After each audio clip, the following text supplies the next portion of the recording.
Hi, and welcome to today's episode of How to Unpicky Your Picky Eater. Now, we are going to be talking about some terms that keep flying around that I'm sure you've heard before. So, picky eating is probably like the most commonly used, easy to identify phrase for what we are talking about, really, which is why that's why I have the podcast named the way I do. It's not because I want you to be calling your kids picky eaters. It's because that's what parents seem to identify with. That's if you're looking for help, you're usually typing in something about picky eating. You might be using these words like ARFID or Pediatric Feeding Disorder. But what do they all mean? And which one is your kid? And does it even matter? Right? So that is what we're talking about today. So hopefully I'm going to clear up a lot of jumble around these terms and at least give you some guidance on sort of like, well, what do I do for each one? Where do I even start? Right. So I outlined a bunch of these, on social media and in our blog. I do have some resources on this for you in print. So it might be, easier to read there as well. But that's what I want to talk about today. Now, when you say a picky eater, right, there is a typical developmentally appropriate picky eater that happens at various stages of a child's life. And that is not considered disordered or in need of therapy or anything, right? They might have their favorite foods. They might reject, some other foods. They might, get very selective for limited periods of time. But they are willing to eat a variety, and it's usually associated with phases of development. So from 2 to 3 is a big one. So you'll note that these phases of development they typically occur when the child is wanting to become more independent and taking control and it basically exerting their power understanding that they have power and wanting to do something with that. So that is going to be between 2 and 3 is the first one, between 5 and 6 is the next one, and 11 to 12 is the third one. Now, what you don't want is it to go beyond those periods or before those periods, right? Because developmentally, if they're, 10 months old and they're starting to be picky, well, that's not developmentally appropriate, right? So we wouldn't really call that picky eating. Picky eating is just like that typical, you know, 2.5-year-old that wants to eat just Cheerios, right? I was that person. I did that. Or so my mom has told me many times. But they move past it is the thing. It's not that they get stuck there. It's not that they're afraid to try new foods. It's not that they, have a meltdown and cry because, that's the only food that they will eat. They're still eating a variety. They're just a little bit more selective and they're going to voice their opinions about that food a lot more than they were.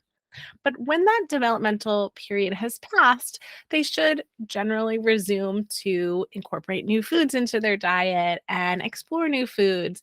We don't want to see kids continue to be afraid or that selective. We don't want it to get worse. So a lot of times we'll see parents say they just kept dropping food. They never added in any. They only dropped foods, right? That's the problem because it's okay to drop a few foods and then you gain them back, right?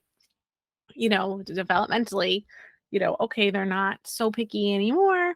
They should be adding those foods back in, but, never adding any new foods in or exploring new foods. That's a red flag for this is not just a typical picky eater moment here, right? Um, so the suggestions that you would give for just a typical picky eater are, the suggestions that we give definitely would help, but usually there's no specific intervention. And I think that this is why a lot of pediatricians downplay parent expectations or downplay a parent concerns about their kids picky eating because they have been taught that developmentally children will be picky, but they didn't really get the full information about the parameters of what that should mean, right? So it's not like that they're just endlessly picky or that they're afraid of foods or that they have like a traumatic phobic, episode that they will not touch or look at, or they gag looking at a new food. That's not typical. That's not just picky eating. That goes to the next level, right? So then what we call when the kids do get this very, emotional reaction, fearful, upset, won't look at it, won't touch it, doesn't want to sit at the table with you. That's moving into food aversion, like they are becoming or are averse, meaning they do not enjoy, there's no pleasure when it comes to food. So food aversion can be part of ARFID, which stands for Avoidant Restrictive Food Intake Disorder.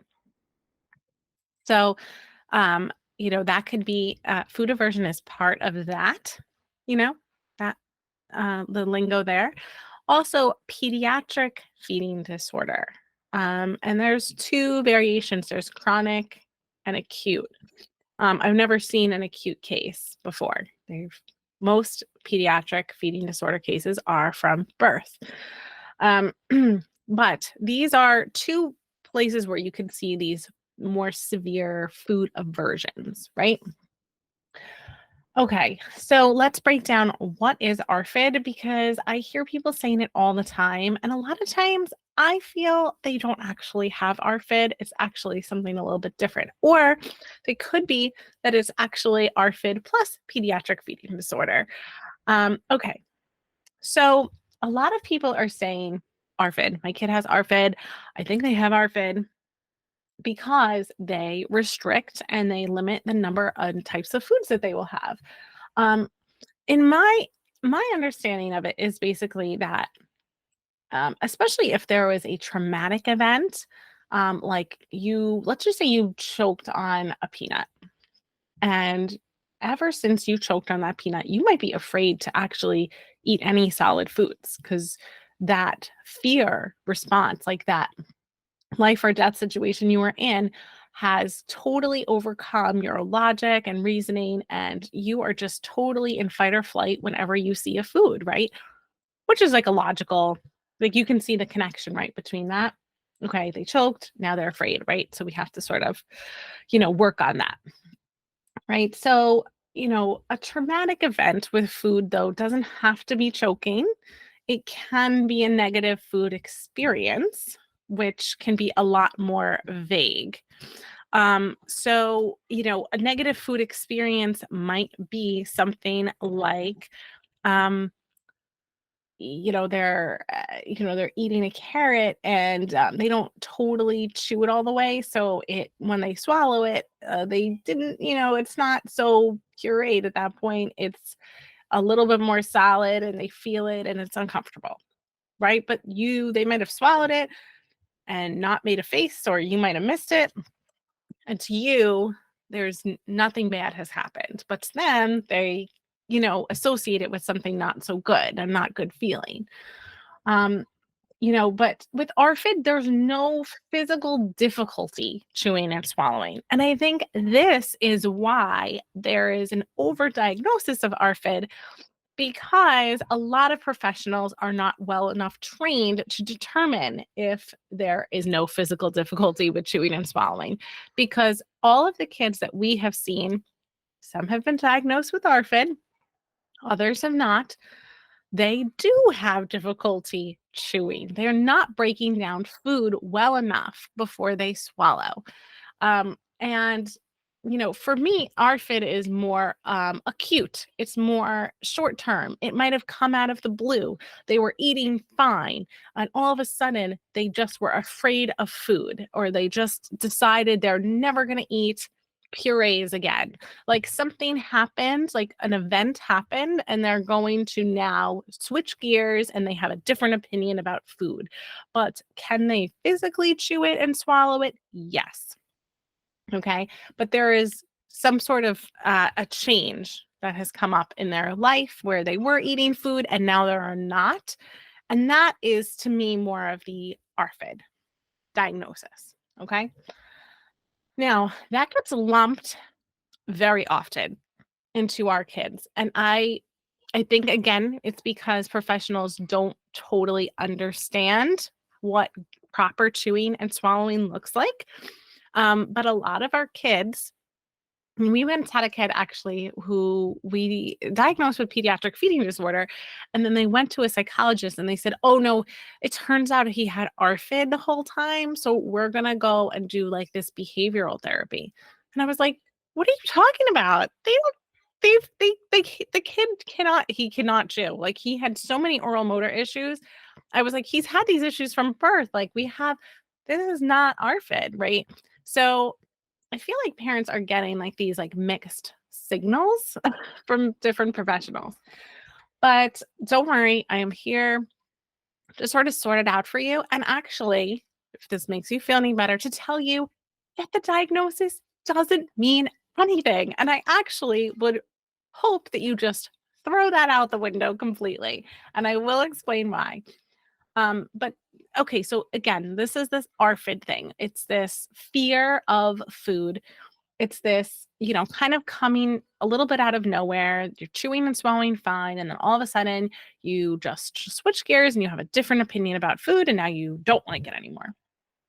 Right? It might not be that with every food. It might just be with a certain class of food or texture or color. But there is a, recently sprung up fear that wasn't there before. Now, versus pediatric feeding disorder. Now, pediatric feeding disorder is, still, they might have very limited foods, be very resistant to trying new foods, but there's that oral motor component to it. There's, it's the sensory sensitivities. There's things from birth that are there. They might have had trouble transitioning to solids. They might not have been very independent with feeding, very distressing at meal times. And can you have pediatric feeding disorder and ARFID, which kind of is a fear of food, right? I would say sure, I guess so.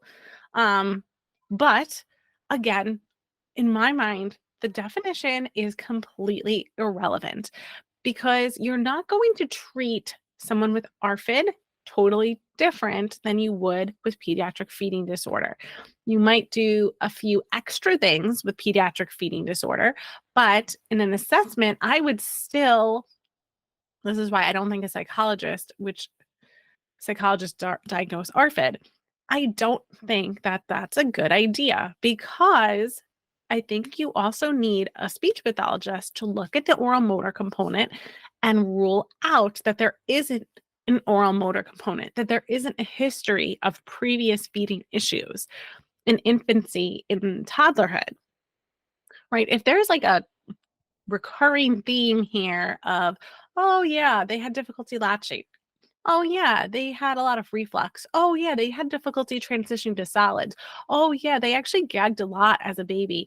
Oh yeah, like when you see this whole like history of feeding issues and then say, oh yeah, and then when they turned 4, they decide they had ARFID and they started dropping all these foods. It's like, well, wait, they've had feeding issues from day one. Like, did you forget? Right? But a psychologist is not able to properly look at the oral motor structures and determine if they are chewing and swallowing appropriately. So they might be missing a whole piece of that puzzle. Now, I looked it up, and speech pathologists do not diagnose ARFID. It's a mental health worker or a psychologist that diagnoses that because, well, when you think, okay, it's a fear of food, that would be their domain. However, I still think that there's a very key piece missing because if you don't rule out the oral motor and you're only going to address the fear, then you haven't addressed the root cause. Because if your oral motor skills aren't great and it creates the fear, then great, you might deal with the fear a little bit, but you're still going to have that underlying feedback loop of not chewing properly, not swallowing properly, creating a fear. Like, I feel like there's that piece of the puzzle missing. And we've talked about this. If you did not listen to that episode earlier this month about like the missing piece of the puzzle for feeding, please listen to that.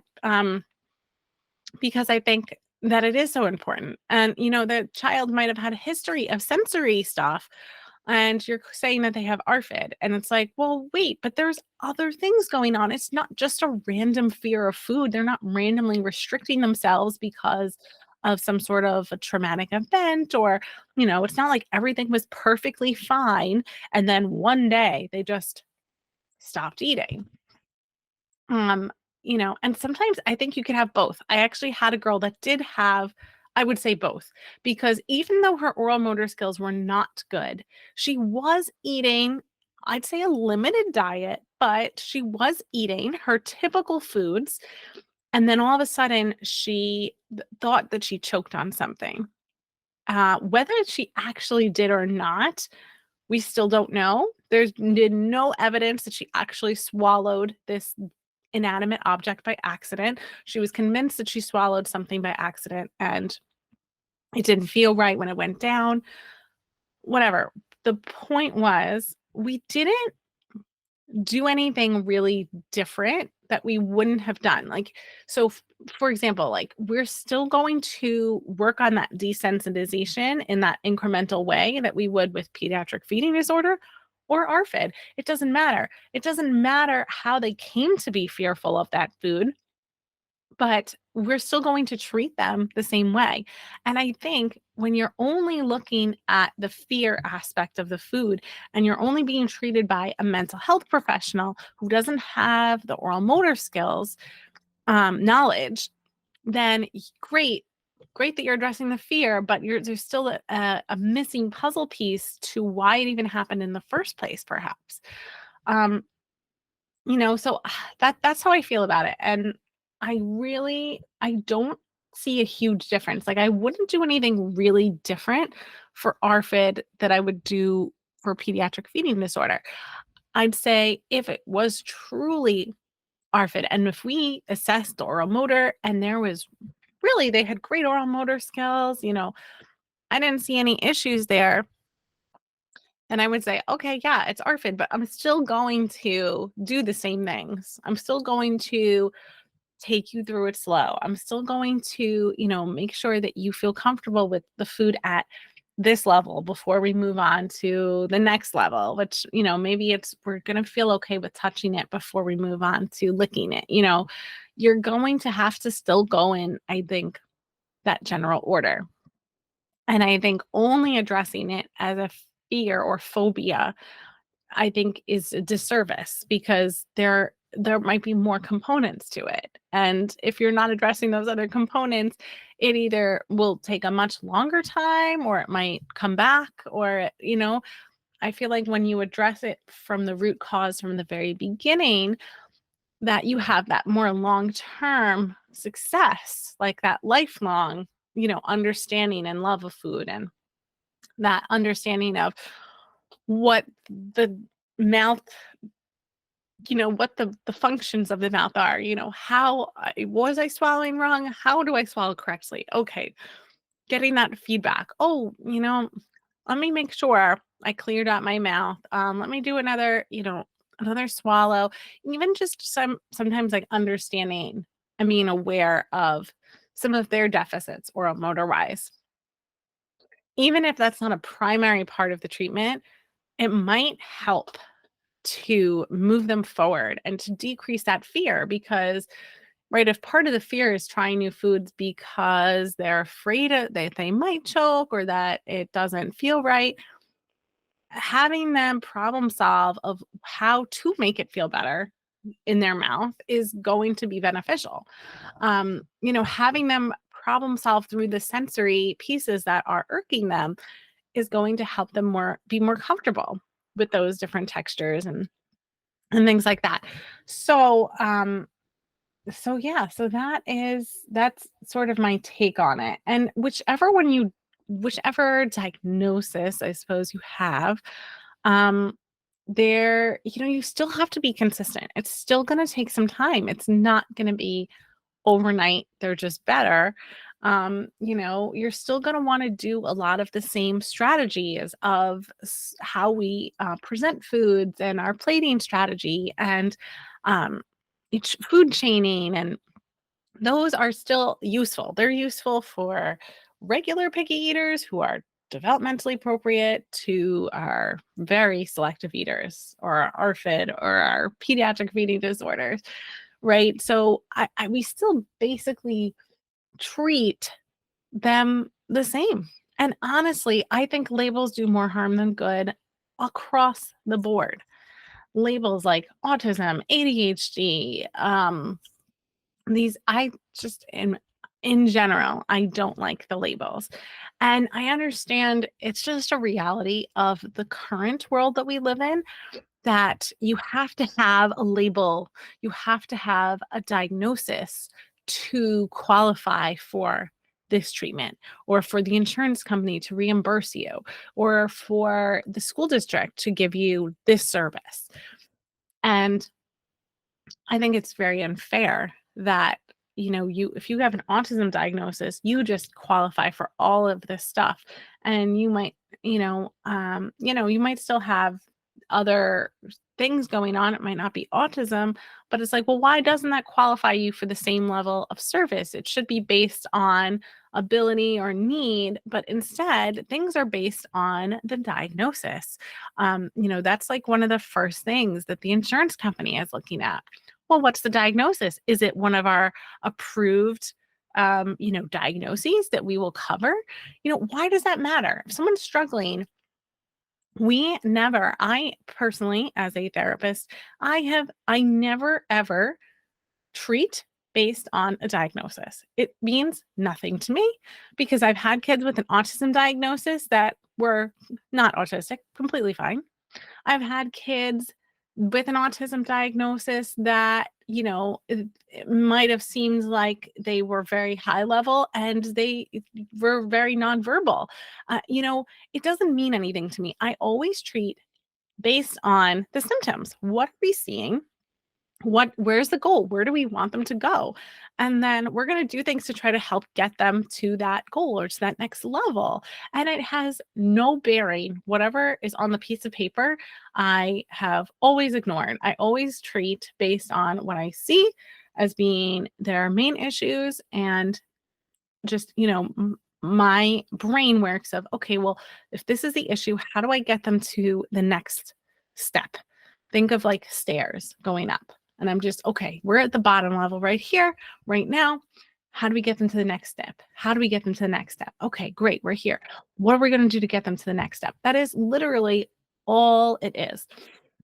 And I have never treated based on diagnosis. I just don't think it's a good idea. And I think that mentally having a label, for some people it might be comforting, but to others it's very distressing, right? Because I've found a lot, like with autism, that it is not truly autism. It is brain injury or brain inflammation. So when you remove the inflammation and the child, it just seemingly magically loses that diagnosis. Okay, it's because that was never an appropriate diagnosis to begin with. They were just symptoms of inflammation, right? So you always treat based on the symptoms, no matter what. So if that's your focus, if that is how you are, trying to help, then it doesn't matter if you have ARFID or pediatric feeding disorder, or if you just say that your kid is picky or selective or fussy. It does not matter to me. As long as, I am helping you get from A to B, that's all that's important. So I urge you to maybe revisit your thoughts on labeling your child as anything. Again, a lot of these websites or people that are trying to help, people have to find you some way, right? And even though I don't like the term picky eaters, we always talk about changing your language and making them about, we're a growing eater and we're learning, and they're they're experimenting, whatever. We change the wording. But how would people find me, right? How do they find help if you don't have those keywords, right? So it's like this necessary evil to have like these almost like a negative label attached, because that's how people know to find help. They don't usually type in symptoms. They type in, well, my child has ADHD. So, like, what are some ADHD tips? What are ADHD remedies? They're not saying, they're not usually, I should say, saying, well, how can I get them to focus more, or to calm their body, or to regulate their nervous system, or, like, yeah, those are things that we would do to treat it. So great. But they're not typing that in. So if I had a website where I was, trying to help someone with, well, I guess feeding, and I said, how to get kids to love food, they're not typing in, how do I get my kids to love food? They're saying, what do I do for my picky eater?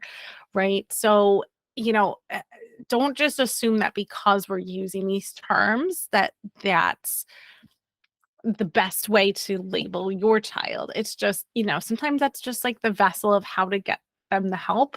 I honestly, if you have a better suggestion, I'd be happy to change the podcast name. I just don't know another way for people to find this help that I offer, right? So don't take the label of the podcast to mean that I believe in using that term. I really don't like it. It's just, I almost feel like it's a necessary evil. And this is a conversation I'm totally open to having, and happy to admit that, like, okay, I don't love using the word, but I don't have another word to use, type of thing.